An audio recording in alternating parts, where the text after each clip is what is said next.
Televisión Legislativa presenta TVL Noticias Emisión Central con Belkis Sánchez.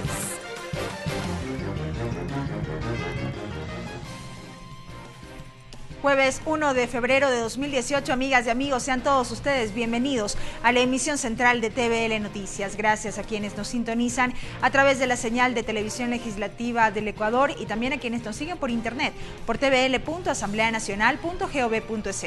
De inmediato a la información que marca esta jornada.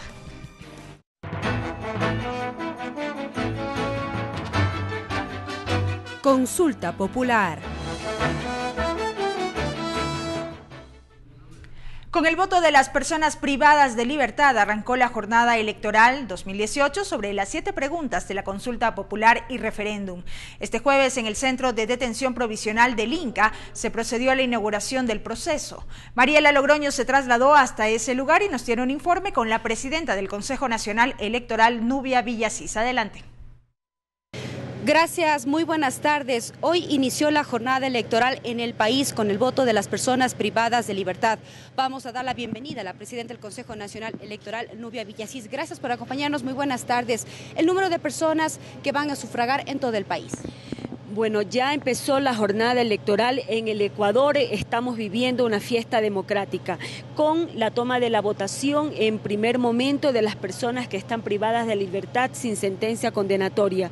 Estamos hablando de 8.981 personas que están empadronadas en 40 centros que están en 20 provincias de nuestro país. La jornada está transcurriendo simultáneamente en todo el territorio nacional y se está realizando con suma tranquilidad. En aquellos centros en donde tengamos más de 50 empadronados se están poniendo mesas de votación. Vamos a tener 74 juntas receptoras del voto en todo el país. Y en aquellos centros en donde tengamos menos de 50 personas empadronadas, ahí se les está tomando la votación en sobre cerrado. Todos los votos que sean emitidos en este día, esas urnas son cerradas, embaladas por custodia de los militares, se entregan a nuestras juntas provinciales electorales y esos votos se escrutan según la normativa constitucional y legal de nuestro país, es decir, el día domingo, día de las elecciones, a partir de las 5 de la tarde. Un trabajo conjunto con el Ministerio de Justicia, incluso también con el Registro Civil. Así es, hemos trabajado coordinadamente entre Consejo Nacional Electoral, Ministerio de Justicia, Registro Civil, Fuerzas Armadas y Policía en toda la logística que se está desarrollando en este día. Y no solamente para que ellos puedan ejercer ese derecho al voto, sino también para prepararlos para este día. Es decir, previamente vinieron brigadas de cedulación para aquellas personas que no tenían su documento de identidad o ciudadanía y adicionalmente a través del Instituto de la Democracia se realizaron talleres informativos sobre el contenido del referéndum y la consulta popular para que puedan ejercer el día de hoy ese derecho al sufragio en forma responsable, en forma informada. ¿Todo listo entonces para el día domingo, presidenta? Así es, estamos preparados para el domingo en donde Ecuador sí va a vivir el auge de su fiesta democrática que ha empezado en este día con esta toma de votación anticipada de personas privadas de la libertad. El viernes 2 de febrero también le tomaremos la votación a aquellas personas que están con discapacidades de más del 70% y nosotros trasladamos las urnas hasta sus domicilios para que ellos puedan ejercer en pleno derecho y en plena conciencia este ejercicio de democracia directa donde el pueblo está decidiendo su futuro y está incidiendo en la vida del Estado ecuatoriano. Muchísimas gracias. Estuvo con nosotros la presidenta del Consejo Nacional Electoral, Nubia Villasís. Hasta aquí la información desde el Centro de Provisional del Inca. Gracias, Mariela, por ese reporte y esa cobertura. Les contamos que a partir de las 0 horas de este viernes rige el silencio electoral en Ecuador. El artículo 207 del Código de la Democracia establece que 48 horas antes del día de los comicios y hasta las 17 horas del domingo 4 de febrero queda prohibida la difusión de cualquier tipo de información dispuesta por las instituciones públicas, con excepción del Consejo Nacional Electoral. Este domingo 4 de febrero, los ecuatorianos mayores de 18 años y menores de 65 deberán acudir de manera obligatoria al sufragio. La campaña electoral de la consulta popular y plebiscito de iniciativa del presidente Lenín Moreno inició el 3 de enero y termina a las 23 horas y 59 minutos de este jueves 1 de febrero. A las 0 horas de este viernes 2 de febrero inicia el silencio electoral y la ley seca, la prohibición de consumo de bebidas alcohólicas, inicia a las 12 horas del mismo viernes y se extiende hasta las 12 horas del lunes 5 de febrero. Según el artículo 292 del Código de la Democracia, quien no cumpla con la obligación de sufragar será multado con el equivalente al 10% de una remuneración básica unificada, que para este año asciende a $386. Es decir, tendrá que pagar $38.60. También existen excepciones: no sufragar por mandato legal, por salud o impedimento físico comprobado, calamidad doméstica grave y quienes el día de las votaciones se ausenten del país o lleguen a territorio nacional. Quienes expendan o consuman bebidas alcohólicas deberán pagar el 50% de una remuneración básica unificada, es decir, $193. Por su parte, el artículo 207 del Código de la Democracia establece que 48 horas antes del día de los comicios y hasta las 17 horas de ese domingo queda prohibida la difusión de cualquier tipo de información dispuesta por las instituciones públicas, con excepción del Consejo Nacional Electoral, CNE. El medio de comunicación que incumpla la ley será sancionado de conformidad con el artículo 277 del Código de la Democracia. Se suspenderá la publicidad en ese medio de comunicación y se lo sancionará con una multa de $50 a $100,000. Karel Sack, TVL Noticias. La presidenta del Consejo Nacional Electoral, Nubia Villasís, señaló que hasta el momento no ha llegado a su despacho denuncia alguna sobre la agresión que sufrió la caravana del expresidente Rafael Correa en Quinindé, Esmeraldas, este miércoles. La funcionaria dijo que en el caso de contar con ese documento y las pruebas de rigor, se dará el trámite correspondiente. No se ha presentado ningún tipo de novedad ni en la matriz ni en las 24 delegaciones respecto a algún tipo de situación que se haya dado en torno a la promoción electoral. En general, los ambientes que se viven en el país son ambientes de paz, de tranquilidad. Es así que el día de hoy ha iniciado la jornada electoral con la toma de votación de estas 8.981 personas que están empadronadas para ejercer ese derecho al sufragio el día de hoy. El Consejo Nacional Electoral implementó una herramienta de monitoreo y conocimiento de operaciones electorales para el plebiscito del 4 de febrero. Paul Salazar, consejero del CNE, explica el procedimiento de esta iniciativa. 3 componentes forman parte de la herramienta de monitoreo y conocimiento de operaciones electorales para el plebiscito del 4 de febrero. El primer componente se refiere al levantamiento de información que realizaron los funcionarios electorales. Así lo explicó Paul Salazar, consejero del CNE. En primer lugar, la llegada del paquete electoral.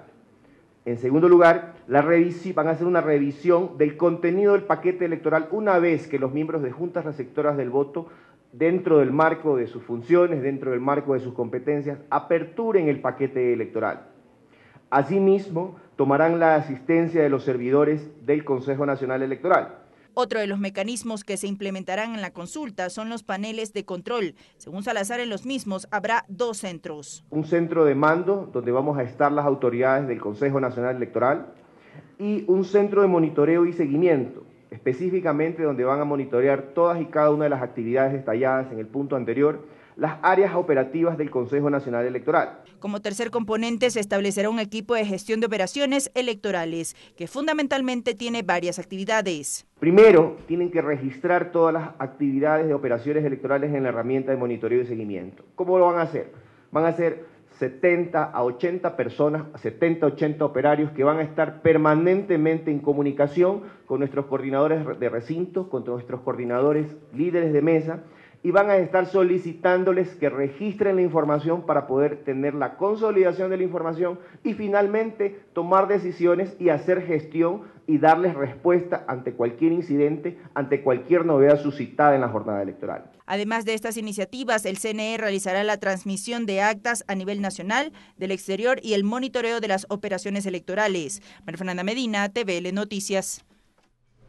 Cambiamos de tema, amigos. La Fiscalía General del Estado confirmó la apertura de una indagación previa por las operaciones económicas de los hermanos Alvarado, conforme lo reveló la Unidad de Análisis Financiero UAFE. Ricardo Bravo con los detalles desde el Consejo de la Judicatura. Adelante.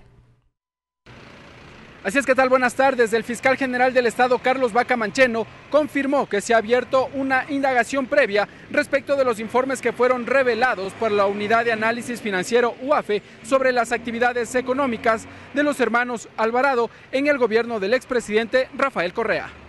Nosotros hemos abierto una investigación respecto de ese informe. Está abierta una investigación. Los dos exministros no son las únicas personas señaladas en ese informe. Tenemos que hacer una investigación amplia respecto de eso, con absoluta objetividad, como ha sido siempre. Sobre el caso PetroChina, y en donde ha sido llamado a rendir su versión el expresidente Rafael Correa, el fiscal señaló que en caso de que el exmandatario no acuda este día lunes a la Fiscalía General del Estado, se tomarán varias acciones. En este momento de la investigación, importante escuchar y recibir la versión del expresidente, y por eso se ha ordenado. De manera que hay una disposición en la investigación fiscal y tendrá que cumplirse. Esa es la única realidad que tenemos del día de hoy.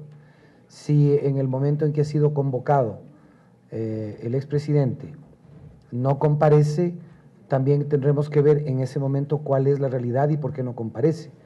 Vaca Mancheno también confirmó que se ha abierto una indagación previa respecto del atentado terrorista que se conoció el último fin de semana en San Lorenzo, Esmeraldas. Los detalles se los conocerá luego de las investigaciones, explicó. Entiendo, y este es el reporte que tuve desde el punto de vista general del expediente, que se estaban haciendo diligencias respecto del mismo. Ya detalles en particular y en concreto, primero no los conozco, y en segundo lugar, aun cuando los conociera, nos encontramos en una indagación previa. Las declaraciones del fiscal general del Estado se enmarcan en la apertura del concurso para la renovación parcial de los fiscales a escala provincial que lo organiza el Consejo de la Judicatura. Vamos a ver parte de las declaraciones de Gustavo Yalc, el presidente de este organismo.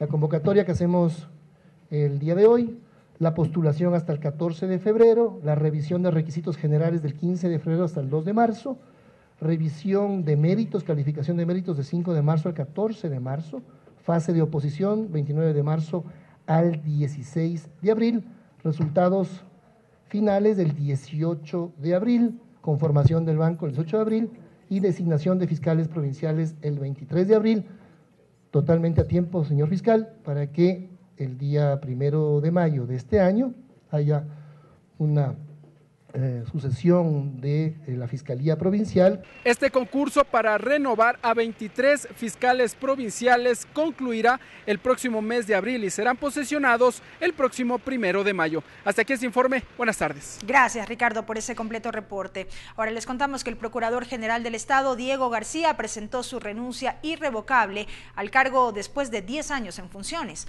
La dimisión fue anunciada la tarde de este miércoles ante el Consejo de Participación Ciudadana y Control Social y la Asamblea Nacional. Según García, su renuncia se debe a motivos personales y familiares. El Procurador General del Estado, Diego García, hizo oficial su renuncia irrevocable al cargo de abogado del Estado que ocupó desde abril de 2008. Asume temporalmente Rafael Parreño, subprocurador desde hace 10 años. Diego García Carrión atribuyó su renuncia a una decisión personal, tomada familiarmente con miras al regreso a su ejercicio profesional privado, una vez que ha concluido su servicio público a lo largo de este tiempo. Lo hago con la satisfacción de haber servido a mi país en forma responsable, con seriedad y honestidad, en forma técnica. Al concluir sus funciones, García dijo que desde el 2008 la Procuraduría enfrentó con éxito y obtuvo importantes resultados en materia de arbitraje de inversiones, defensa, que le permitió evitar el pago de 83% de los valores reclamados por los inversionistas, en medio de un sistema de soluciones de controversias de inversiones que hoy es cuestionado a nivel mundial. 7 de cada 10 procesos internos con resultados favorables para el Estado. Estamos hablando de un promedio de 15.000 procesos al año nuevos y cerca de 90.000 procesos judiciales en este momento. También aseguró que la defensa del Estado está garantizada. Indicó que el caso Odebrecht está aún en etapa inicial y adelantó que envió a la Asamblea Nacional la información actualizada sobre los casos que se siguen en materia de corrupción. Hemos llegado a una sentencia con una reparación integral de 33 millones de dólares aproximadamente hasta el momento, pero esto va a continuar adelante. El pasado 15 de diciembre, el titular del Legislativo, José Serrano, anunció que convocaría a Diego García a la Asamblea para que informe sobre su actuación frente al juicio penal en contra del vicepresidente de la República, Jorge Glass, sentenciado a 6 años por el delito de asociación ilícita en el caso Odebrecht. María Fernanda Medina, TVL Noticias. Es momento de una pausa, amigos. Al volver, más información. Quédese en nuestra sintonía. Regresamos con TVL Noticias Emisión Central luego de la siguiente pausa promocional.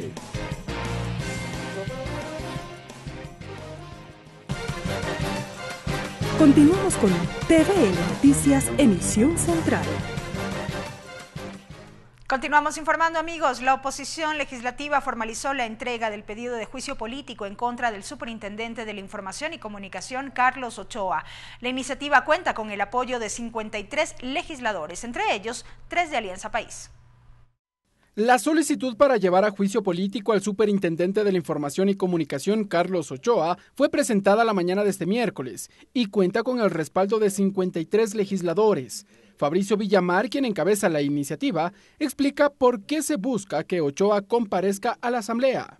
La libertad de expresión no solamente se consigue con el juicio político.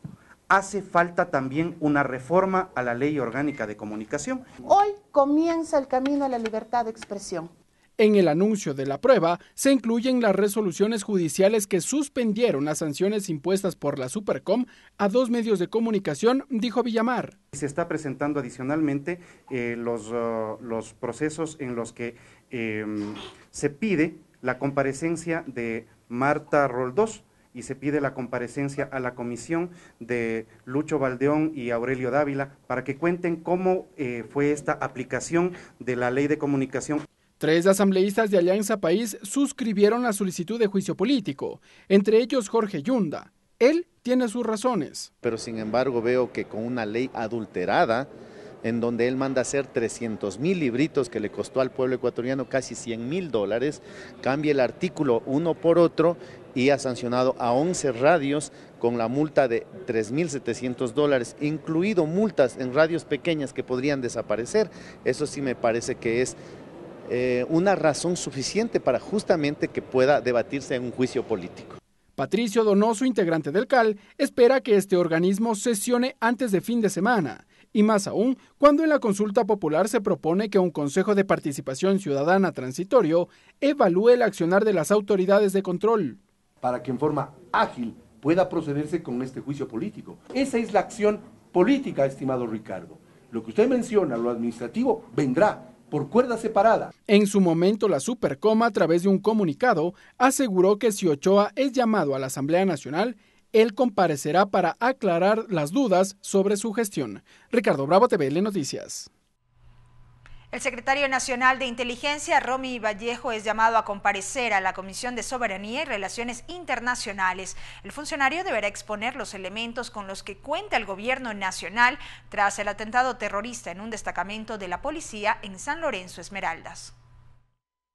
Lo confirmó el asambleísta Augusto Espinosa. Romy Vallejo, secretario nacional de Inteligencia, deberá comparecer a la Comisión de Soberanía y Relaciones Internacionales. Claro, una de las personas que tuvo la iniciativa de convocar a las autoridades del área de seguridad fue precisamente nuestra compañera Doris Solís. Aunque no quiso adelantar mayor criterio, Espinosa indicó que el motivo de la comparecencia será conocer las acciones que lleva adelante el gobierno nacional tras el atentado terrorista a un destacamento de la policía suscitado la madrugada del sábado en San Lorenzo, Esmeraldas. Hay que actuar con muchísima seriedad, no podemos especular, tenemos que esperar la información oficial y en base a la información oficial tomar decisiones. El asambleísta por el Movimiento Creo, César Carrión, ya elabora un pliego de preguntas para presentar al secretario nacional de Inteligencia. Señala que es necesario conocer el informe que preparan las autoridades del sector seguridad sobre el atentado terrorista. Muy precisas para determinar qué es lo que sucedió antes durante y después de este evento.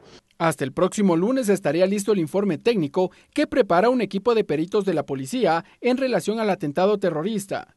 En esa tarea participan expertos antiexplosivos que llegaron desde Colombia y del Buró Federal de Investigaciones, FBI, de los Estados Unidos. La comparecencia de Romy Vallejo a la Comisión de Relaciones Internacionales será el próximo martes. Ricardo Bravo, TVN Noticias. Vamos con otros temas. La Comisión de Educación de la Asamblea Nacional se reúne la mañana de este jueves en un taller de trabajo para recoger nuevas observaciones al proyecto de reformas a la Ley Orgánica de Educación Intercultural. La mesa legislativa construye el informe para primer debate de esta iniciativa. El titular de la comisión, Augusto Espinosa, se refirió al trámite. En este taller estamos revisando la propuesta de ley de reforma a la Ley Orgánica de Educación Intercultural, con el objetivo de pulir todos los detalles previo a la presentación del informe para primer debate. El asambleísta César Carrión entregó ante la Corte Constitucional una demanda de inconstitucionalidad al artículo 581, inciso 3 del Código Orgánico Integral Penal. Con ello, el parlamentario busca evitar que los actos de corrupción prescriban por ciertos requisitos de procedibilidad. Más detalles nos los entrega nuestra compañera María Fernanda Medina. Adelante. Gracias, ¿qué tal? Muy buenas tardes. Así es, hace pocos instantes el asambleísta César Carrión del Movimiento Creo presentó una demanda de inconstitucionalidad a los artículos 581 y 285 del COIP acá en la Corte Constitucional, pero para hablar más acerca de este tema está con nosotros el legislador Carrión, a quien le damos la más cordial bienvenida a la televisión legislativa. Asambleísta, un poco consultarle en qué consisten estas demandas a ambos artículos. Sí, efectivamente, estos dos artículos que hoy he presentado en la demanda de inconstitucionalidad se refiere, el primero, el 581, inciso final del numeral 3, a que debe existir una condición, primero que la Contraloría emita un informe con responsabilidad penal. Esa condición no debe existirlo. Pero este artículo lo pusieron intencionalmente para trabar todos los procedimientos en cuanto a actos de corrupción que se han dado durante estos últimos años. Nosotros estamos demandando primero una inconstitucionalidad porque veo que en otros escenarios, inclusive en la propia Asamblea, se están presentando derogatorias, que no es lo mismo. Una derogatoria no tiene carácter retroactivo, en cambio la inconstitucionalidad, la declaración de inconstitucionalidad tiene que pronunciarse primero para que no quede en la impunidad todos los actos más corruptos que se han producido en los grandes contratos que ha tenido el Estado. ¿Esto usted se refiere, asambleísta, al artículo 581, la eliminación del último inciso que también hizo referencia a la asambleísta Mónica Alemán? Es exactamente ese. Primero, nosotros queremos que se declare inconstitucional, no que se derogue. Una vez que ya se pronuncie la Corte Constitucional, ahí se verá qué tratamiento se lo debe dar, porque una derogación de plano es sin carácter retroactivo. Y el otro artículo a que me refiero es el 285, que se refiere al tráfico de influencias, cuando en el código anterior, en el Código Penal, este artículo, porque con las mismas características, se lo determinó como peculado en el artículo 257, numeral 4 del Código Penal anterior, pero con las mismas características lo transformaron en el artículo 285, numeral 2, inciso 2 y 3, pero como tráfico de influencias, que ya se vuelve prescriptible. Entonces, estos dos artículos son fundamentales para que la Corte Constitucional se pronuncie y declare la inconstitucional. Hemos pedido dos medidas cautelares. La primera, pues que se sirva a suspender provisionalmente este acto vicioso de inconstitucional de estos dos artículos, y la segunda también que en la Asamblea se suspenda este tratamiento. Esperemos que la Corte Constitucional se pronuncie oportunamente, ya que han habido sobre este tema varias demandas desde el 2010. Existen 3 demandas de un total y esta es la 4ª demanda. Hay demandas similares y ustedes están esperando la respuesta. Esperando la respuesta de la Corte Constitucional, ya es hora de que no encubra, no permita encubrir delitos que son imprescriptibles. Muchísimas gracias, son las opiniones y observaciones del asambleísta César Carrión, él es integrante del Movimiento Creo. Hasta aquí el informe, buenas tardes. Gracias, María Fernanda, por tu reporte. La asambleísta María José Carrión, presidenta de la Comisión de Fiscalización de la Asamblea, entregó acuerdos legislativos a las direcciones nacionales de tránsito y de salud de la Policía Nacional por el apoyo a los procesos de capacitación en prevención de accidentes de tránsito, cuyo mayor objetivo es bajar los altos índices de accidentabilidad y muertes en las vías del país. También reconoció mediante certificaciones la activa participación de conductores y controladores de diversas operadoras de transporte urbano de la ciudad de Quito. En su intervención, la legisladora habló de la necesidad de revisar la aplicación y funcionamiento de la ley de tránsito, los puntos, la incidencia del deterioro de las carreteras, señalización, entre otros aspectos. Las autoridades con su experiencia, nosotros que estamos en el ámbito político y la construcción de leyes y normas, ustedes que están en el día a día dando el servicio a la comunidad. Creo que tenemos grandes desafíos, queridos amigos. Yo estoy segura y soy muy optimista de que el futuro será de esperanza y podremos prevenir la muerte innecesaria de miles de vidas. Podemos, porque haremos este compromiso profundo con la policía y seguiremos construyendo este trabajo mancomunado de seguir en las capacitaciones. En representación del presidente de la Asamblea Nacional, José Serrano, este miércoles fue proclamado como Taita Carnaval de la Universidad Estatal de Bolívar el asambleísta Esteban Albornoz. El rector de dicha universidad, Ulises Barragán, dio a conocer que presentará un proyecto de ley para extender la fiesta del carnaval universitario a varias provincias del país. Este miércoles en la ciudad de Guaranda fue proclamado como Taita Carnaval de la Universidad Estatal de Bolívar el asambleísta Esteban Albornoz, quien reemplazó en dicho cargo al presidente de la Asamblea Nacional, José Serrano. El legislador Albornoz agradeció el recibimiento de los guarandeños y destacó la importancia de esta fiesta. Aquí venimos a celebrar la vida, que ustedes con tanta alegría, con tanta energía, lo hacen, agradecer la cosecha. El rector de la Universidad Estatal de Bolívar, Ulises Barragán, resaltó la participación de la legislatura en una de las fiestas por las que Guaranda es conocida en el país. Bienvenidas delegaciones a cantar y bailar, qué bonito es carnaval. Y comentó que presentará un proyecto de ley para extender esta celebración a varias provincias ecuatorianas. Un carnaval regional universitario que venga desde Manta y acabe prácticamente en Loja, en el Cañar y en todos los sectores, del Carchi al Macará.